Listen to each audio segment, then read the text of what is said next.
Now, here's a disastrous story of a woman who decided that she would go to Syria and join ISIS. She's French.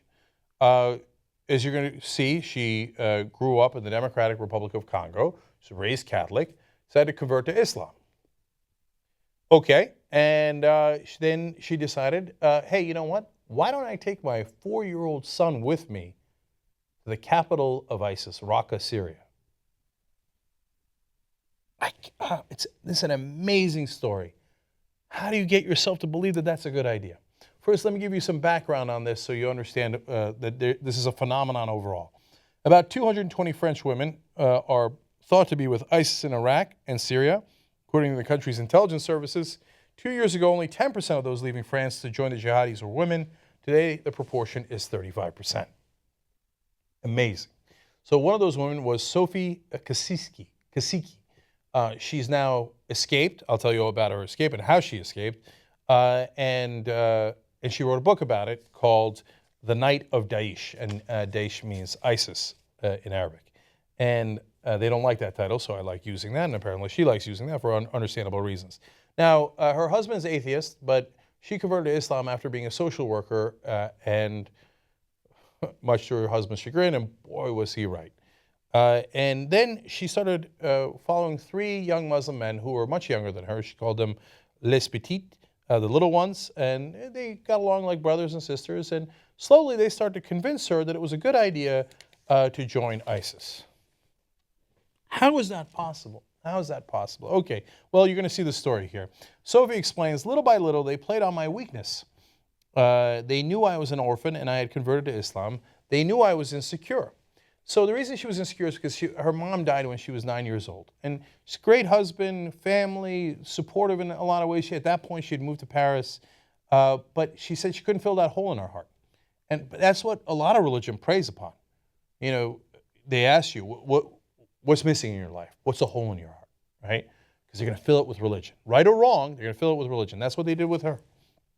Then on February 20th of 2015, Kasiki told her husband that she was traveling to work in an orphanage in Istanbul for a few weeks and taking their son.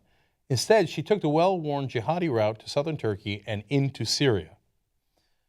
As I'm reading the story, I'm like almost screaming, like, no, don't go, don't take your 4-year-old son. Are you nuts? Are you nuts? What are you doing? Don't leave the kid behind. No.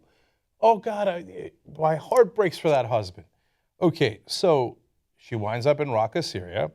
Installed in ISIS stronghold of Raqqa, the reality of daily life was predictably different from the, quote, paradise painted by her hometown friends. Kasiki was ordered not to go out alone, only then covered from head to toe, to hand over her passport and to limit communications with her family in France. How could you not realize that? How could you not realize it? So then she realizes, oops, bad idea. She says, I asked to go home. Every day I said I missed my family and my son needed to see his father. To begin with, they made excuses, then came the threats.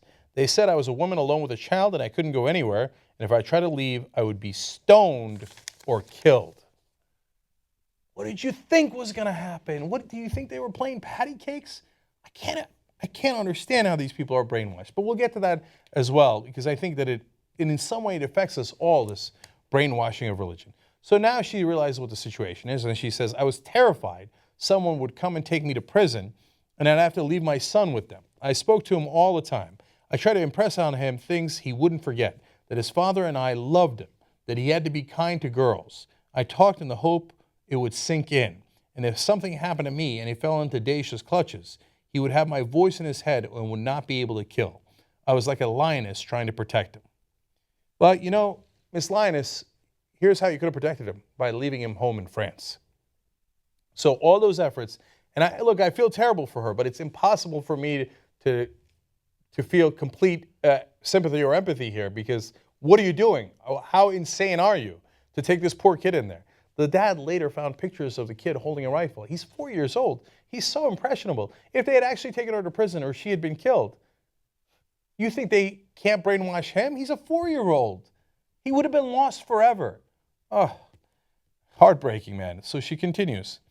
It got so bad that I would have killed us both rather than let him become a killer, rather than let him fall into the claws of those monsters. Again, I wish you'd have thought of that before you left France. Okay, now things start to devolve. When one of the Frenchmen demanded to take the boy to pray at the mosque, she snapped, "Keep your hands off my boy." The response was a punch in the face. What did you think was going to happen? You're convincing hundreds of women, let alone the men, to go over there. They think there's a paradise over there for women? You think there's a paradise for women where ISIS is in charge? You objected because they were taking him to a mosque. What do you think they're doing inside what they call the Islamic caliphate? Okay.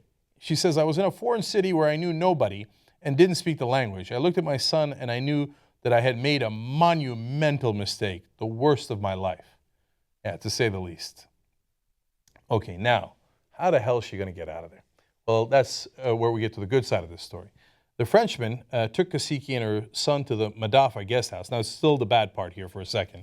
A prison in all but name and home to dozens of foreign women, where she was shocked to see young children watching ISIS decapitations and killings on television while their mothers cheered and clapped. Jesus Christ, man, what'd you do bring that kid into that, man? So at this point, again, that's horrible. I'm dying to get to the good part. But still, Sophie explains, in the midst of that madness, people are brainwashed, they're into it. So the women saw ISIS fighters as their Prince Charming. Oh, yay. Someone who was strong, powerful, and would protect them. The only way out of the Madafa was to marry one. In reality, those Western women were just wombs to make babies for Daesh. Okay, so two things here. I reported on an earlier story where women would be like, oh, cool, Prince Charming, like Syrian women that were in Raqqa already. Oh, like a Saudi prince was one of their fighters, and she got to live in a place with air conditioning, and she married him, and she was actually kind of excited. And it turns out he committed a suicide bombing, and then she had to marry a new guy. She's like, oh, they're not Prince Charming. All these guys are just, I'm here so that they could have sex with me, have fun, impregnate me so I could have more fighters, and then they go off to die. And then they bring in someone else, have him have sex with me, more babies, they go off to die. Yeah. What did you think was going to happen? So the other part of this is the oldest trick in the book in religion. We've got to fight the Canaanites. We've got to fight the Israelites. We've got to fight the Philistines. Whoever we got to fight. What do you need to fight them? You need an army. Don't spill your seed. Don't have sex outside of marriage. Get married right away and have sex as much as possible inside marriage and have more sex. Why? The Canaanites need an army. The Catholics need an army. Daesh needs an army. That's why they don't want you to spill your seed in any of the religious texts. Don't be gay. Don't do anything except get married and have a lot of kids for our army. So this is the oldest trick in the book when it comes to religion. All right. Now, finally, the good part. Her account of her escape from Raqqa is the edge-of-your-seat stuff of thriller movies, The Guardian explains. After being taken in by a local family who risked their lives sheltering them, Kasiki made contact with Syrian opposition fighters mobilized by her husband in France. On the night of April 24, 2015, a young Syrian took Kasiki with her son hiding under her niqab by motorbike to the Turkish border. Had they been stopped at a checkpoint or caught fleeing, all would have faced death. Now that's the heroism you don't hear about. You hear about the monsters on the ground. This story is largely about those guys. But on the ground, there's a family who, when a woman wants to escape, risk their own lives to take her in. And there's a guy on a motorcycle that we'll probably never hear from, and God knows what's ever going to happen to him, who will risk his life to make sure that a young woman who made a terrible mistake and her 4-year-old son get taken out of the country and make it out alive. I don't know that you ever find that guy, but how do you thank that guy enough? If I'm the husband that gets my 4-year-old son back, how do I thank that guy enough? There isn't enough thanks or appreciation or money or anything in the world to thank that guy enough, and the family who helped her run as well. So thank God she's now back in France, arrested, obviously, on a number of charges. Now, the French are not nearly as strident as the Americans are. We'd probably put her away for life. She's working through the court system, and we'll see what her fate is. But the son is back with the father now. And finally, Sophie writes, I've gone back over everything and I asked myself, how did this happen? How could I have done this? Yes, I was naive, confused, fragile, vulnerable even, but how were these ordinary, not particularly smart boys intelligent enough to brainwash me? It is a question I still ask myself. And I've got to pause here to ask you guys this question. Think about it. Is this really that different than all of the major religions in the world? How do we believe that Jesus walked on water and Moses split the Red Sea and that Muhammad talked to God and God told him to take all the land and all the women, but not anybody else to take it? Wonderful coincidences, right? Now, you know that I think it's not real. But the only way you can believe these obvious mythology is if you get brainwashed into it.